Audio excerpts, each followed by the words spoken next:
Coming up on OU Nightly, Hurricane Helene barreling toward the Gulf Coast, how it can impact OU's first SEC away game. Plus, tensions rising between Israel and Hezbollah, where the conflict stands. And the city of Norman encouraging residents to conserve water today. We'll tell you why. This is OU Nightly.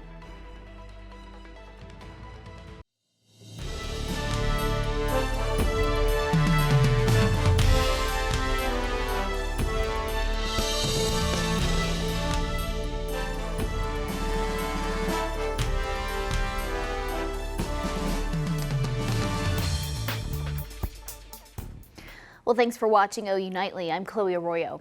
And I'm Kennedy Patterson. We begin tonight with some new information just into the newsroom regarding the planned execution of Emmanuel Littlejohn.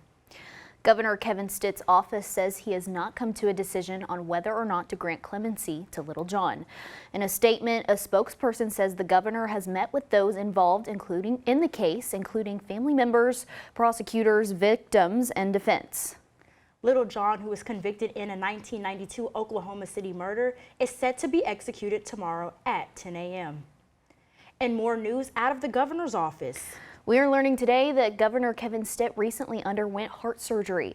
OU Nightly's Abigail Franklin is following this story for us. She's live in the newsroom with details. Governor Stitt underwent surgery on Friday at the South Campus of the Oklahoma Heart Hospital. His office says it was scheduled at the Oklahoma City Hospital after doctors found a blockage in his main artery. Governor Stitt's office released a statement saying his doctors discovered a significant blockage after a routine checkup. He underwent intravenous surgery on Friday where the blockage was repaired with a stent. His office says he's doing well and has returned to the office. We do not have any details on exactly how the governor's surgery went, but what we do know is that Oklahoma's Lieutenant Governor, Matt Pinnell, was not notified about this surgery until after the fact. I spoke to the Lieutenant Governor's communications director, and she told me on Tuesday the governor's chief of staff called the Lieutenant Governor's chief of staff to let her know the governor had undergone surgery on Friday. When we asked for an interview or a statement, they said the Lieutenant Governor was not available for our newscast. I also followed up with the governor's office. The only other information they released was that the governor was thankful to the medical staff and he encourages all Oklahomans to get checkups and prioritize their health. Reporting live in the newsroom, Abigail Franklin, OU Nightly. Thank you, Abigail, for the update. Now, after multiple days of weather across campus, it sure is nice to have a full day of sunshine. OU Nightly meteorologist Carlin McCreary is right outside of Gaylord, soaking in the sun and fall weather. Carlin, how's it feeling out there? Ladies, it is just beautiful. I'm enjoying it out here. It definitely feels like fall. And like you said, the sunshine is out and about, unlike last night when we saw some severe storms move through parts of the metro, dropping some even hail in parts of Oklahoma City. Take a look at this photo from our very own OU Nightly meteorologist Scotty Allen of the Supercell over campus. And as the temperatures have stayed on the rise, the allergies have as well. The weeds are on the higher end, so keep that in mind if you do need to go get some tissues into the rest of the week. Coming up in just a little bit, I'll talk a little bit more about how Hurricane Helene is going to affect travel plans for those of you heading down to Auburn, and I'll have a little bit more about the forecast into the rest of the week with fall temperatures on the way. Ladies? Thank you, Carlin. The House just passed a new spending bill in a 341 to 82 vote. Getting this bill through is one of the last actions Congress will take before voters head to the polls. CNN's Julia Benbrook has more on what is in this bill. Just a few days before the September 30th deadline.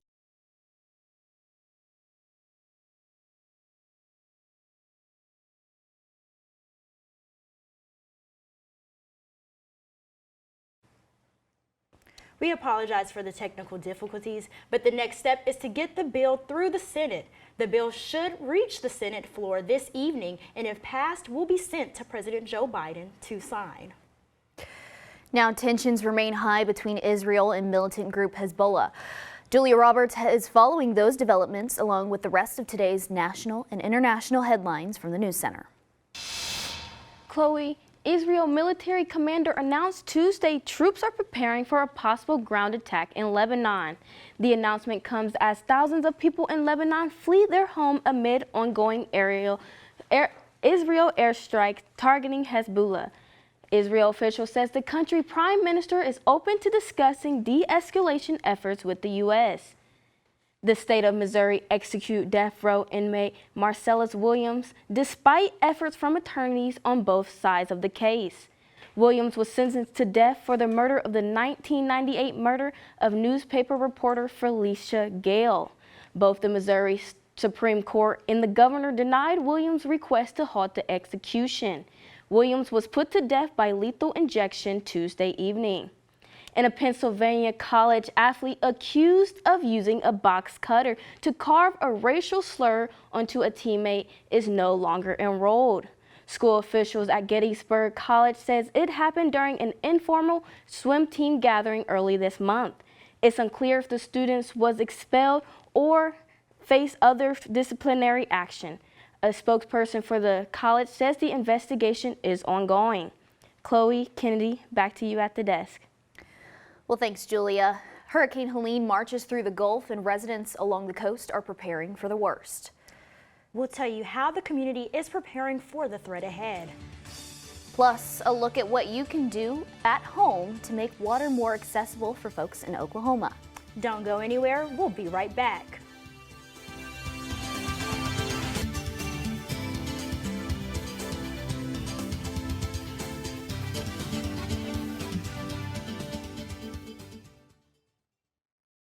Homes collapsed in North Carolina and Floridians are bracing for Hurricane Helene.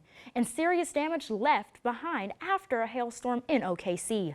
Colson Pocock has the details in Earth Report. Evacuations are underway as Hurricane Helene barrels towards the Florida Gulf Coast. At last check, the hurricane is expected to be a Category 4. Helene is on track to make landfall late Thursday with the eye set to hit Florida's Panhandle. And the ocean claims another home in Rodanthe on North Carolina's Outer Banks Islands. This home is the third one to fall this week and the 10th one since 2020. National seashore officials say they expect more houses to fall as the beach continues to erode. They are also recommending homeowners in vulnerable areas should demolish to prevent full houses from collapsing. And baseball-sized hail batters parts of the Oklahoma City metro during Tuesday's storms. The hail leaves residents in northwest Oklahoma City with busted car windows and roof damage. 60 to 80 mile per hour winds also contributed to the damage. Many residents are already picking up from the storm, including repairing an Edmond golf course. Around 200 golfers came to Rose Creek Golf Course to fix divots caused by the hail so that the tournament would not be delayed. Kennedy, Chloe, back to you guys. Well, thank you, Colson. Now, Water Resources are working year-round to ensure Norman residents have access to water. With the weather changing, so does the demand, and they may need your help to keep water available. OU Nightly's Abigail Franklin has the details on how social media is helping conserve water. A familiar sound within your household. Right now, our demand is increasing. The City of Norman Water Treatment Plant is working around the clock to supply their residents. Strictly here, we're just treating the water that we get from the lake and then sending it out to town for everyone's consumption. With seasons changing, so does the demand for water. From getting out of, the winter time, no one really uses a whole lot of water, to now we're getting close to our max capacity. Despite increasing demand, water conservation is important all year round, like reducing the amount of water you use to cook, or fully loading your dishwasher to eliminate hand washing. Tips like these are exactly what the City of Norman gives their residents on Water Wednesday. We actually used to send our tips to the Norman Transcript to be published every week, but we really wanted a way to engage more people, and social media right now especially is a great way to do that. Keeping residents and business owners informed to reduce water usage weekly. We pull from different sites and we get really good ideas from our water treatment plant team as well. There's some different conservation agencies and organizations here in Oklahoma that we track and follow, and we try to keep up with the latest. So next time you turn on your faucet, Think of ways you can conserve with a Water Wednesday tip. In Norman, Oklahoma, Abigail Franklin, OU Nightly. The city of Norman posts tips for saving water on any of their social medias and their website. And it's National Recovery and Suicide Prevention Month, and OU students are spreading awareness. See how one group is helping those on their journey to recovery when OU Nightly returns.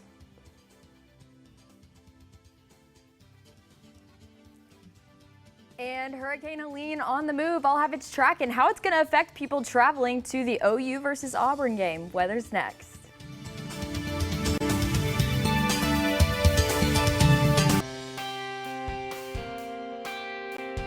Welcome back. Thanks for joining us. Happy Wednesday. We do have Hurricane Helene currently barreling through the Gulf of Mexico as it does continue up towards the Gulf of Florida. That's what we're tracking right now. It is a Category 1, but projected to be a Category 4, so it could really cause some historic damage for parts of the Florida Panhandle. Tracking this out, you could see by tomorrow, right around noon, could be right around Category 3 strength. That's only going to increase as it does make landfall towards the Gulf of Mexico. It's eventually going to make its way up into parts of the south, bringing a lot of rainfall for areas of the south. So Auburn, those of you driving there, keep that in mind because it is going to be heavy rainfall, damaging winds, a lot of severe type weather that's going to be down there, especially on Thursday night into Friday. So if you're planning on traveling at that time, keep that in mind. But by the time the game does roll around, we should be in the clear for weather down there. But it does eventually continue to move up into parts of the Ohio Valley. Here, though, in Norman, currently it is very comfortable outside. The sunshine is out, 82 degrees for that temperature. The humidity is low. So once again, just a comfortable fall day out there. And across the metro, temperatures are sitting in the similar value, 84 for El Reno, 83 in Mingo, 82 in Purcell, extending outward. Similar temperatures, so a lot of us are sitting very comfortable out there across Oklahoma. And over the next few days, those temperatures are going to stay. We're going to keep the 80s around for the most part. Tomorrow, 79 could reach 80 degrees, but as we head into the rest of the week, Saturday, 82 degrees, 84 by Monday. So on Saturday, if you're not planning on going to Auburn, might want to go watch the game on a patio or something. It's going to be beautiful once again because we're going to keep that sunshine around until the time we do reach parts of the weekend. We could see remnants of the hurricane move through. So timing all this out for you, by Thursday, you could see temperatures sticking around in the 70s. Those lows could reach the 50s, but we're going to stay on the cooler end for those lows over the next few days. It is going to feel like fall. That next chance for some rain, especially in the eastern part of the state, is going to be on Friday. That's from remnants of Hurricane Helene moving up into parts of our area, especially for the eastern part of the state on Friday. Moving on into Saturday, though, could see a stray shower or two, but nothing crazy as of right now. Those clouds are going to stick around. So into tomorrow, if you are planning on being outside, we are going to be in the low to upper 70s by 5 p.m. 78 could reach 79 or 80. Still tracking that out, is still going to be warm. And once again, if you are heading out to the Auburn game, by kickoff, 77 degrees, halftime 78. So it's still going to be comfortable outside and the sunshine's going to be out. But as I said, if you're traveling, keep that in mind that the hurricane is moving up, could cause some travel issues, especially with flights into parts of the weekend. So over the next few days, it is going to feel like fall, especially by the time we do reach the weekend. 82 by Saturday, 84 on Monday, 88 into next week. So we're going to kind of return into some warmer temperatures next week. Are you ladies traveling to the game or have any plans for the game, especially since I think it's our first away game, right? Yeah, it is our first away game. Yeah, you know, and we're starting it off super exciting. And so very much exciting. Eventful weather. Very for exciting. Sure. Yeah, I wish I was traveling, but you know, I'm just a little worried about booking a flight, especially since the weather's coming in. I can expect a lot of flight delays are going to be happening, especially in the south, extending up into our area. You know, once one plane gets delayed, it's kind of like a domino effect, right? It really, really is. So students are going to have to be watching out for that heading into the rest of the week. Yeah, or even if they come in, or if they go into town earlier. Yeah, are y'all gonna watch it on like a patio? Like, what's the plan? What are y'all thinking about for the game? I definitely will be watching it on a patio, but I do wish all of those, you know, safe travels. Yeah. But thank you, Carlin. As September begins to come to a close, so does National Recovery and Suicide Prevention Month. One campus group is bringing together students on the road to recovery. Tonight, OU Students in Recovery will hold its Stories of Hope event at Zaro Hall. The group's president, Kate Yamashita, tells OU Nightly the meeting will focus on connecting with others and creating community. We share stories just of resilience and of anything in our personal history.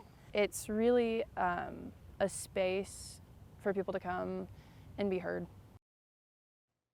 Yamashita says supporters of those in recovery will also be welcomed. This event begins at 7. And OU football fans will find out just how short-handed they are before they head to Auburn. And our Hallie McPherson has more in sports. And OU volleyball sets up conference play with some new opponents. Stick with us to hear who the first SC team to walk into McCaslin Fieldhouse is.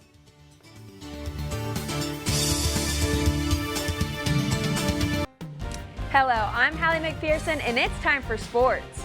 OU football's first SEC game didn't go as planned, but OU volleyball could get some Sooner spirits up.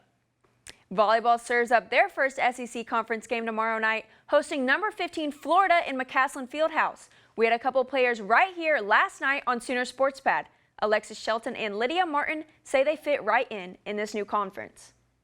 Very excited. The SEC is notoriously known to being a higher level of competition. There's more ranked teams, there's better teams than in the Big 12, and honestly I think we're just ready and prepared to kind of face that challenge this year and kind of be the underdogs. I would agree. I think we've been pushing ourselves in practice just to stick to what we know and being OU volleyball, and we've kind of defined that ourselves. Starting Cheetah Kendall Dolby was carted off the field last Saturday after an ankle injury. The whole team showed their love for Dolby, and even head coach Brent Venables shared his heartbreak after losing an impactful player. We lost Kendall Dolby. Just my heart breaks for him.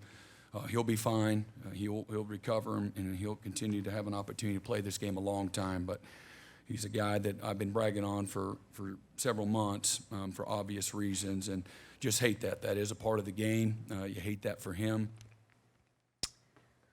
On the other side of the ball, with injuries being critical to OU's offensive success, many OU fans have their eyes open for the SEC injury report update tonight at 7. Jaquays Petaway stays ready to step up anywhere on the field. We have guys going down, so that just means more people need to step up, and whatever role I get, whether it's on special teams, anywhere on offense, I'm just going to step into the plate, and whatever I got to do it. It's been pretty tough, but just been getting recovery, get back to 100%, and I feel pretty good right now. A few former Sooners compete against each other on Thursday Night Football. First-round picks Tyler Guyton and receiver CeeDee Lamb with the Cowboys go up against running back Eric Gray and the New York Giants. Kickoff is at 7:15 tomorrow night in MetLife Stadium. Breaking out the rackets, 3 Sooners competed in the Intercollegiate Tennis Association today. And let's just say they could have learned a thing or two from my Wii tennis days. Colo Monti lost in 3 sets, and behind him, Alina Sherbanina and Julia Garcia Ruiz couldn't get a win either, losing in straight sets. Kennedy, Chloe? All right, well, thanks so much, Hallie. Now, foster care is on high demand across the country, but humans aren't the only ones who partake in the system. Stick around to seeing the touching bond of an unconventional pairing.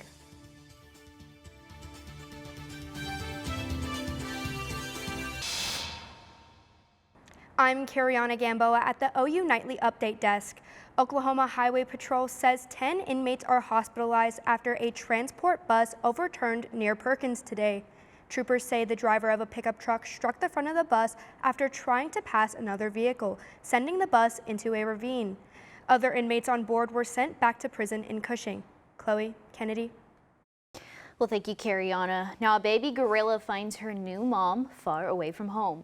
1.5-year-old Abeo was born at Seattle's Woodland Park Zoo, but her birth mom failed to bond with her. After one failed foster mom at the Woodland Park Zoo, officials moved Abeo to the Louisville Zoo to be fostered by 40-year-old gorilla Quelly. Zoogoers can now see how much the new family is enjoying each other. That's so sweet. I just love that. I love it. I love that story. Isn't that so sweet? Yeah, it's so I just sweet. love it. Louisville too. I'll have to go see it. Yeah, for sure. Yeah. Yes. All right, bye on taking the weather, Carly. Well, temperatures are going to stay in the 80s over the next few days, just in time for fall. So this weekend, if you have any outdoor plans, it's going to be beautiful, and sunshine is going to be out and about. Look at this 7-day. It is just beautiful. I'm like looking at it, I'm like, oh my goodness, I can't wait. I'm so excited. I love it. You can't go wrong with that look right there. No, not at all. Yeah. Not at all. Beautiful temperatures outside, you know, pumpkin spice everything. anything this time of year. Definitely. Yeah, no, for sure. Sweatshirt weather. I mean, I think the 80s is sweatshirt weather. I don't know about y'all, but I break quite. it out. I break it out early. I'm like going to class at 8:30 in the morning. You've got those kind of cooler mornings, you know. So I have an 8:30 and I always throw on a sweatshirt. Yeah, for sure. I mean, let's say the classroom gets a little colder. Oh yeah, yeah. Always, so always come prepared with your jacket or something. Yeah. All right. Well, thanks, Garland, and thank you for watching OU Nightly. I'm Chloe Arroyo, And I'm Kennedy Patterson. Be sure to watch OU Nightly live weekdays at 4:30. Good night.